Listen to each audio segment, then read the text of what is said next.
గొర్రెల స్కీమ్ లో 700 కోట్ల స్కామ్ గుర్తించిన ఏసీబీ అధికారులు. తలసాని మాజీ ఓఎస్డీ కళ్యాణ్, పశు గణాభివృద్ధి ఆ సంస్థ మాజీ సీఈఓ రామచందర్ అరెస్ట్, కోర్టులో హాజరుపరిచి రిమాండ్ కు తరలింపు. ఇప్పటికే 8 మంది అధికారుల అరెస్టు. చూసుకోరిగా, ఎందుకంటే 700 కోట్లు కాదు, ఇది 1000 కోట్లలో ఉంది. మొత్తం కూడా దందా ఏం నడిచిందంటే ఒక్కొక్క మనిషి దగ్గర ఒక్కొక్క గొల్ల కురుమలు అని చెప్పేసి గొల్ల కురుమలు ఇద్దరిని విడగొట్టిన తర్వాత మళ్ళీ వాళ్ళకు గొర్రెలు ఇస్తా అని చెప్పిండ్రు. పాపం వాళ్ళని అన్యాయం చేసిండ్రు, మోసం చేసిండ్రు.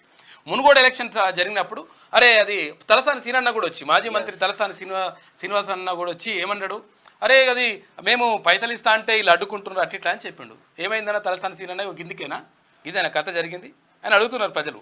చెప్పాలి కదా సమాధానం. విషయం ఏంటంటే 700 కోట్ల రూపాయలు కాదు, ఇది 1000 కోట్ల రూపాయలలో మొత్తం కూడా అవకతవకలు జరిగినాయి. అందులో భాగంగానే తలసాని సీనన్న వల్ల ఎవరు ఓఎస్డీ ఉన్నాడు కదా, ఆ ఓఎస్డీ మొత్తం కాయిదాలన్నీ ఇంపేసి తర్వాత బస్సాలలో వేసేసి కాలబెట్టి అంత కథ అంతా వేసిండు కదా గతంలో. అదంతా కూడా బయటకు వస్తా ఉంది. ఒక్కొక్కరు ఏం చేసిండ్రు, ఏం కథ, ఏం మెక్కిండ్రు, ఏం కథ అనేది. తుపాకీ సీన్ కూడా అప్పుడు వాళ్ళ ఆఫీస్ కూడా హడాబడిగా బస్తాలు చదివేసి వ్యాన్లలో ఎక్కించేసి పంపించేసిండు తుపాకీ సీన్. ఆ తుపాకీ సీన్ కథ గట్లుంటే ఇక ఏది చాలా మంది మళ్ళీ ఓకే ఆర్మూర్ పాండు గురించి మాట్లాడతారు. ఆర్మూర్ పాండు ఉన్నాడు. ఆర్మూర్ పాండు మొత్తం కరెంట్ బిల్లు 8 కోట్ల రూపాయల కరెంట్ బిల్లు, 8 కోట్ల రూపాయల కరెంట్ బిల్లు ఎగ్గొట్టిండు. తర్వాత ఆర్టీసీ బస్ స్టాండ్లో అవి షాపింగ్ కాంప్లెక్స్ తీసుకొచ్చిన అవి ఎగ్గొట్టిండు. మొత్తం ఆగమాగం చేసి చంద్ర చేసి నాశనం చేసిండ్రు మొత్తం. ఇట్లా ఇలా కథలన్నీ కూడా నడుస్తూ ఉన్నాయి.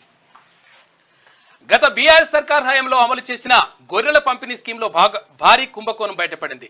ఈ స్కీమ్లో 700 కోట్ల రూపాయలు దారి మళ్లినట్లు ఏసీబీ అధికారులు తాజాగా గుర్తించారు. ఈ కేసులో రాష్ట్ర పశుగణాభివృద్ధి సంస్థ మాజీ సీఈఓ, గొర్రెలు మేకలు అభివృద్ధి సహకార సంస్థ మాజీ ఎండీ సభావత్ రామచందర్, అప్పటి పశు సంవర్ధక శాఖ మంత్రి తలసాని శ్రీనివాస్ యాదవ్, ఓఎస్డీ గుండమరాజు కళ్యాణ్ కుమార్ కూడా శుక్రవారం అరెస్ట్ చేసిందట.